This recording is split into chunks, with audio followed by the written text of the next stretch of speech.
Hallelujah, hallelujah, hallelujah,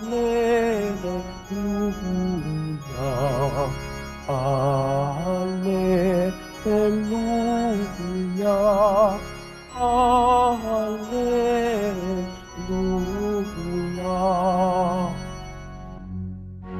Ikaw, Pedro, ang saligan ng aking simbahang banal, na daig ang kamatayan.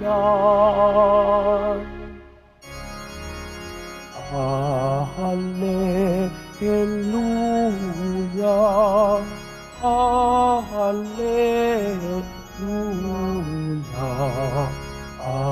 hallelujah,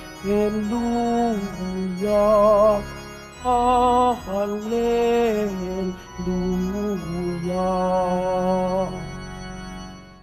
Sumainyo ang Panginoon. At sumaiyo rin. Ang mabuting balita ng Panginoon ayon kay San Mateo. Papuri sa iyo, Panginoon. Noong panahon ngayon, dumating si Jesus sa lupain ng Cesarea ng Filipos. Tinanong niya ang kanyang mga alagad, sino raw ang anak ng tao ayon sa mga tao? At sumagot sila, ang sabi po ng ilan ay si Juan Bautista kayo. Sabi naman ng iba, si Elias kayo.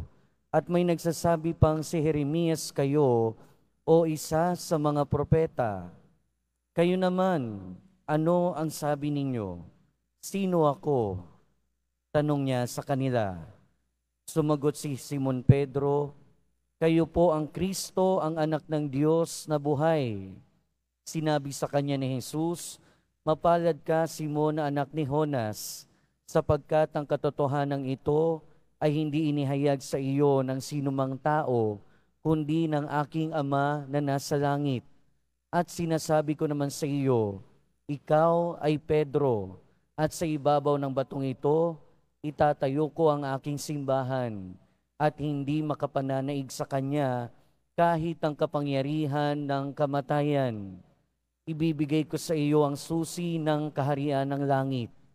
Ang ipagbawal mo sa lupa ay ipagbabawal sa langit, at ang ipahintulot mo sa lupa ay ipahihintulot sa langit. Ang mabuting balita ng Panginoon. Pinupuri ka namin, Panginoong Heso Kristo. Magsiupo muna ang lahat.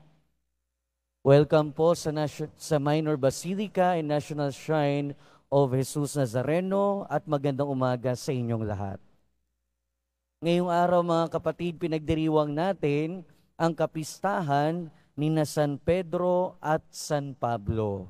At ngayon din ay Pope's Day. Sabay na pinagdiriwang ang kapistahan ni San Pedro at San Pablo dahil kinakatawan nila yung dalawang mahalagang papel na ginagampanan ng simbahan and by extension ng bawat mananampalataya sa ating simbahan. Si San Pedro ay naging pinuno ng simbahan. Siya ang ating kauna-unahang Santo Papa. Si San Pablo naman ang kumakatawan sa prophetic mission o sa pagtuturo sa mission ng simbahan. Sina Pedro at San Pablo, bagamat magkaiba yung papel na ginagampanan nila sa simbahan o ginampanan nila sa simbahan, pareho silang tinawag ng Panginoon. Si Pedro bilang mangingisda, tinawag ng ating Panginoong Jesucristo para sumunod sa Kanya. Si San Pablo naman, galing sa pagiging persecutor o sa pagiging pag-uusig, galing sa pag-uusig sa mga Kristiyano, siya ay tinawag naman ng ating Panginoon nung siya ay papunta sa Damasco. Habang hinahanting niya, hinahanap niya ang ibang mga Kristiyano. At mula sa pagiging taga-usig ng mga Kristiyano, siya ay naging Kristiyano din. At siya ang nagturo ng maraming bagay at bumuo ng maraming mga komunidad. pareho din silang iginugol ang kanilang buhay alang-alang sa ating Panginoon. At sa huli ng kanilang buhay, pareho silang nag-alay ng kanilang buhay dahil sa pananampalataya. Si Pedro, alam nating lahat, na dahil sa kanyang pananampalataya at pagsunod sa ating Panginoong Kristo, siya ay pinako ng patiwarik, pabaliktad. Si San Pablo naman, sa tradisyon, naniniwala tayo na siya ay pinugutan ng ulo dahil sa kanyang pananampalataya. At ano ba yung mga mahalagang papel na ginampanan ni San Pablo at San Pedro?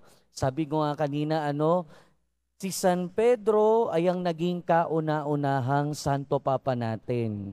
Siya yung naging kauna-unahang pinuno ng simbahan. At ito yung narinig natin sa Ebanghelyo ay patunay na siya ang iniluklok ng ating Panginoong Kristo para sa papel na ito, para pamunuan ang simbahan.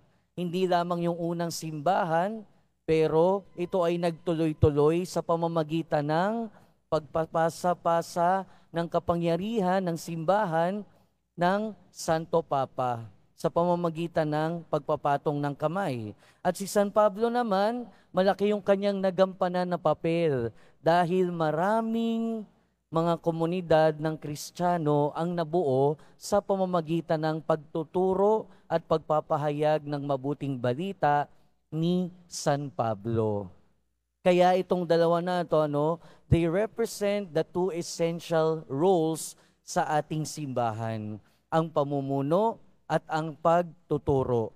Dahil kung wala yung pamunuan, kung hindi naging unang Santo Papa, si San Pedro, paano naman maiingatan yung doktrina? Paano maiingatan yung tradisyon na hanggang ngayon iniingatan pa natin? Hanggang ngayon dumarating pa sa atin. At ito yung tinatawag na apostolic succession. Kaya nga hanggang ngayon, iisa yung tinuturo ng ating simbahan.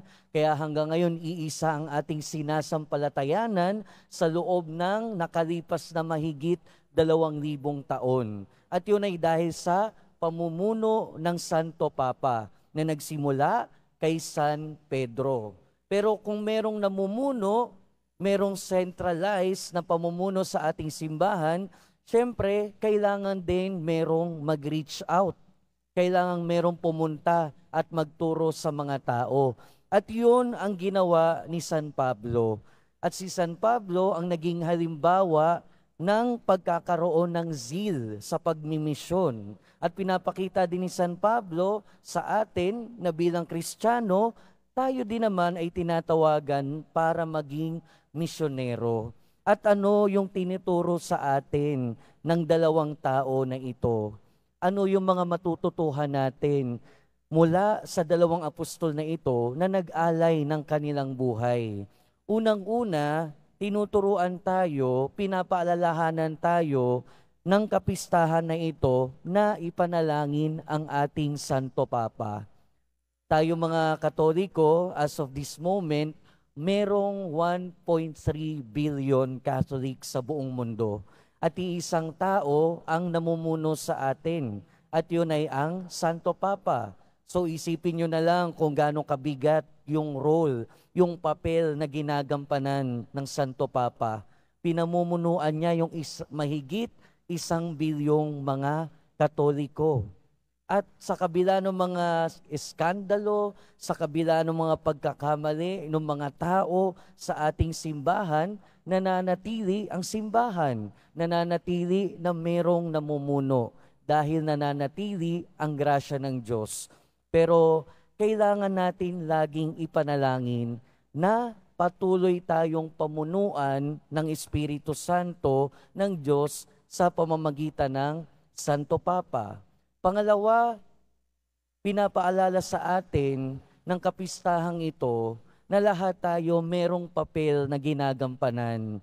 Hindi lang sa ating pamilya, hindi lang sa lipunan, kundi lalong-lalo sa simbahan. At kung ano man yung papel na ginagampanan natin, gaano man ito kaliit o kalaki, kung tayo man ay ang laging nakikinig, nagsisimba, Kung tayo man ay yung laging nakikinig sa pagtuturo ng simbahan, tayo ay may papel, may role na ibahagi ito bilang misyonero, katulad ng ginawa ni San Pablo. Pero pinapaalala sa atin na kahit gaano man kaliit o kalaki, yung papel na ginagampanan natin sa simbahan, ito ay mahalaga. Dahil ang papel na ito ay nagmumula sa panawagan ng Diyos. At tinatawagan tayo na gampanan ito ng buong pagsisikap. At pangatlo, pinapaalala sa atin ng ating mga pagbasa ng ating pinagdiriwang na kapistahan ngayon na katulad ni San Pablo at San Pedro, panatilihin nating bukas ang ating isip at puso sa panawagan ng Diyos. Sina San Pedro at San Pablo, narinig nila at tumugon sila sa panawagan ng Diyos, sa panawagan ng ating Panginoong Jesucristo na sumunod sa Kanya. Ngayon naman, tayo ang tinatawagan ng ating Panginoon. Unang-una, panalangin natin ang ating Santo Papa. Pangalawa, gampanan natin ang ating papel sa simbahan at sa lipunan, gaano man ito kaliit o kalaki. At pangatlo, patuloy nating buksan ang ating isip at puso sa kung anuman ang misyon, ang papel na tinatawag sa atin ng Panginoon na gampanan natin. Amen.